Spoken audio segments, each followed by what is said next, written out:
You ask Tiger to solve. This deals with linear equations with one unknown. The final result is x equals 7. Let's solve it step by step.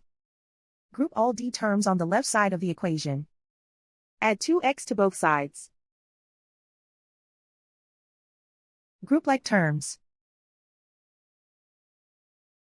Simplify the arithmetic.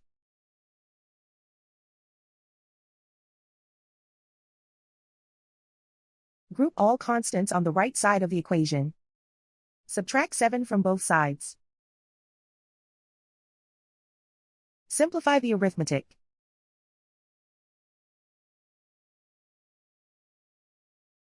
Convert the d into a positive number. Multiply both sides by -1.